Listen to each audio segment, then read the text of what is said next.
Halo semuanya, perkenalkan nama saya Ami Kartini dari kelas C4 Manajemen dengan nomor NIM saya 10121040. Saya di sini akan mempresentasikan mengenai produk yang saya buat untuk memenuhi tugas evaluasi akhir semester mata kuliah motivasi kewirausahaan dengan dosen Bapak Aseng Kurniawan SE MSI. Nah, di sini saya akan menjelaskan mengenai bisnis saya. Di sini saya akan menjelaskan sedikit mengenai peluang bisnis dan sumber daya usaha. Yang pertama itu ada mengenai strength atau kekuatan. Produk yang saya jual atau pasarkan sangat mudah dibuat dan harga yang terjangkau. Yang kedua itu ada weakness atau kelemahan. Produk saya harus dimakan hangat-hangat karena ketika sudah dingin produk saya akan keras. Namun hal tersebut tidak menjadi hambatan untuk saya tetap berjuang. Yang ketiga di sini ada opportunity atau peluang. Makanan yang saya buat dapat dijumpai ketika pagi hari dan siang dijadikan sebagai sarapan pagi. Yang keempat itu ada threat atau ancaman. Banyak penjual lain yang sama dengan produk saya. Namun hal tersebut tidak mematahkan semangat saya dan saya akan terus berjuang untuk mencari motivasi produk saya. Nah, lalu di sini saya akan menjelaskan mengenai sumber daya usaha. Di sini ada 6. Yang pertama itu manusia. Manusia adalah faktor yang dapat paling menentukan manusia yang membuat tujuan dan manusia pula yang melakukan proses untuk mencapai tujuan. Tanpa ada manusia tidak ada proses kerja, sebab pada dasarnya manusia adalah makhluk kerja. Yang kedua itu ada money atau uang. Uang merupakan alat untuk yang mengukur nilai. Besar kecilnya kegiatan dapat diukur dalam jumlah uang yang berbeda dalam perusahaan. Oleh karena itu, uang merupakan alat tools yang penting dalam mencapai tujuan karena segala sesuatu itu harus menggunakan secara nasional. Terus di sini ada mengenai material atau bahan-bahan. Material terdiri dari bahan setengah jadi atau new material dan bahan jadi. Dalam dunia usaha untuk mencapai hasil yang baik, selain manusia yang ahli dalam bidangnya juga harus dapat menggunakan bahan atau materi-materi sebagai salah satu sebagai salah satu sarana, sebab materi dan manusia tidak dapat dipisahkan. Tanpa materi dan tak akan tercapai hasil yang terhendaki. Lalu di sini ada yang keempat yaitu mekanis atau mesin-mesin. Kayak misalkan saya di sini akan membuat membuat surabi. Jadi di sini saya menggunakan cetakan surabi. Jadi cetakannya kotak. Terus di sini ada 4 buat cetakan surabinya. Terus yang kelima ada metode. Sebuah metode dapat dinyatakan sebagai penetapan cara pelaksanaan kerja suatu tugas dengan memberikan sebagai pertimbangan kepada sasaran, fasilitas yang tersedia dan menggunakan waktu serta uang dan kegiatan usaha. Terus di sini ada yang keenam, market atau pasar. Memasarkan produk barang tentu sudah menjadi sebab bila barang yang diproduksi tidak laku, maka proses produksi barang akan terhenti. Artinya proses kerja tidak akan berlangsung. Seperti itu. Nah, setelah saya menggunakan kedua konsep itu, lalu saya akan mencoba membuat suatu produk makanan yang sangat jarang kita lihat di kalangan luar. Produk saya di sini pasti tidak asing lagi dilihat oleh kalian, namun hal berbeda dengan produk saya. Jadi ada yang membedakan dalam produk saya. Nah, sekarang poin yang ketiga. Jelaskan keunggulan produk. Nah, di sini saya akan membuat keunggulan produk saya di sini, atau yang membedakan produk saya dengan yang lain adalah saya akan membuat surabi atau penjualan surabi yang berbeda dengan orang lain. Yang membedakannya produk saya surabinya berwarna dan memakai topping. Nah, topping yang di sini yang saya pakai di sini berupa keju, susu, coklat dan pisang. Jadi di atas surabi itu ada topping-topping tersebut.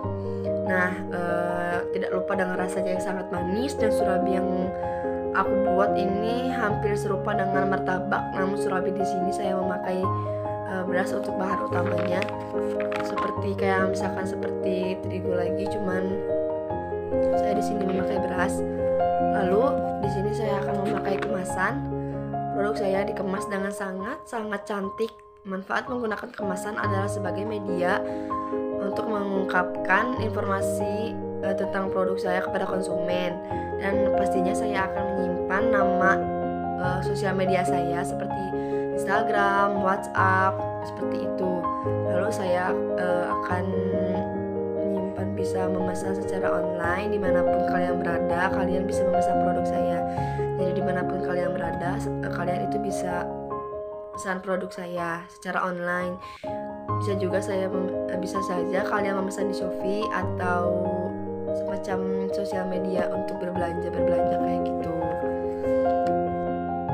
Nah, sekarang ada poin yang keempat mengenai gambarkan siapa target pesanan Anda atau pasaran Anda. Yang pertama, saya akan menjual secara online, dan yang kedua, saya akan menjual secara offline. Untuk targetnya mulai dari kalangan anak kecil sampai dewasa. Alasan saya menjual online karena agar konsumen bisa menanyakan produk saya lewat Instagram, WhatsApp, Line, Facebook, atau Shopee. Ya, sebagai untuk untuk lebih memudahkan berkomunikasi antara penjual dengan konsumen. Hal ini dapat memudahkan saya untuk menyebarluaskan produk makanan saya. Jadi ketika saya mengupload di sosial media, otomatis produk-produk saya itu akan tersebarluaskan di media sosial tersebut.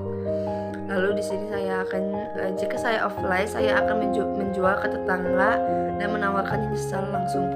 Jadi saya akan membawa produk saya kepada setiap rumah-rumah tetangga untuk menawarkan suatu produk saya, dan di situ juga saya akan menjelaskan mengenai produk-produk saya kepada konsumen atau kepada tetangga mengenai produk-produk saya. Nah, setelah itu saya akan memaparkan berapa biaya produk saya. Di sini ada peralatan atau perlengkapan. Yang pertama itu ada pemait surabi, kayak buat centong seperti itu. Jumlah picisnya 1, terus harganya sekitar 5.000. Yang kedua itu ada cetakan surabi 1 buah yang menjadi 4, itu sekitar harga 40.000. Lalu ada kemasan 30 picis seharga 45.000, karena setiap satu picisnya itu seharga 1.500. Terus isi ulang gas LPG 1 tabungnya itu perkisaran 22.000. Lalu total dari peralatan atau perlengkapan itu sejumlah 112.000. Nah, lalu di sini ada bahan bakunya. Yang pertama itu ada tepung beras 1 kg seharga sekitar 10.000. Terus minyak 1 liter seharga 22.000. Ada garam secukupnya yang berharga 3.000. Lalu ada pewarna makanan dipakai secara secukupnya yang seharga 5.000, karena beberapa harga jadi seharga satunya sekitar 5.000-an. Terus ada kelapa, 1 buah kelapa sebulet harganya 10.000. Lalu di sini ada total bahan baku seharga 50.000. Lalu setelah itu saya akan menjelaskan mengenai modal awal penjualan produk saya.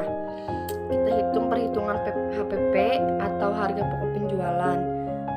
Saya sekitar modal 169.000. 169.000 itu hasil dari jumlah peralatan ditambah dengan bahan baku yang tadi. Saya hanya mampu 30 picis dulu untuk menjual produk saya. Lalu HPP sama dengan modal dibagi produksi. HPP-nya modalnya itu 169.000, produksi saya sekitar 30.000, dan untuk modal awal saya sekitar 6.000-an. Pada perhitungan laba rugi, laba yang diinginkan sebesar sekitar 25%. Lalu 25% dikali 6.000 atau dikali modal yang tadi yang awal itu sama dengan 1.500. Lalu harga jual total laba ditambah dengan HPP, yaitu 1.500 ditambah dengan 6.000, jumlahnya adalah 7.500. Lalu saya akan menjelaskan mengenai target saya per hari, yaitu target saya 10 picis mendapatkan pendapatan per hari, karena 10 dikali 7.500 yaitu adalah 75.000. Terus selanjutnya pendapatan per bulan. 10 pieces dikali 75.000 yaitu 750.000. Sekarang saya akan menjelaskan mengenai perhitungan BEP. BEP sama dengan total biaya dibagi dengan harga jual. Total biayanya 169.000 dibagi harga jual yang tadi 7.500 sama dengan 22,5 dibulatkan menjadi 23. Untuk mencapai BEP saya harus menjual 23 biji surabi dalam satu hari. Lalu total perharinya BEP target penjual per hari berarti 28 dibagi 10 yaitu 2,8, sekitar 2,8. Nah, jadi di sini peran uang itu sangatlah penting dalam membuat suatu produk. Modal di sini sangat penting karena jika tidak ada modal maka bisnis produk pun tidak akan bergerak. Uang merupakan alat tukar dan alat untuk mengukur nilai besar kecilnya kegiatan dapat diukur dalam jumlah uang yang berbeda dalam perusahaan. Oleh karena itu, uang merupakan alat atau tools yang penting dalam mencapai tujuan karena segala sesuatu harus diperhitungkan secara nasional. Nah, setelah itu, ini foto yang di samping saya adalah contoh dari produk saya. Jadi, produk saya itu berwarna-warni surabinya karena itu ya yang membedakan produk saya dengan orang lain. Jadi surabi orang lain itu kan berwarna putih, dominannya dengan warna putih, lalu tidak ada topping apapun, maksudnya topping yang manis-manis. Nah, saya di sini motivasinya bahwa surabi saya itu berbeda dengan orang lain karena surabi saya warna-warna agak lebih cerah. Lalu di sini saya memakai topping yang manis seperti keju, susu, terus ada seresnya di atasnya. Jadi disitulah saya berharap bahwa surabi saya itu berkualitas yang sangat bagus dan surabi saya dinamakan sebagai surabi berkelas itu karena apa ya? Karena warnanya cerah gitu, karena topping-toppingnya yang berbeda dengan orang lain. Setelah itu saya akan menjelaskan mengenai alasan bisnis saya layak untuk diperjualbelikan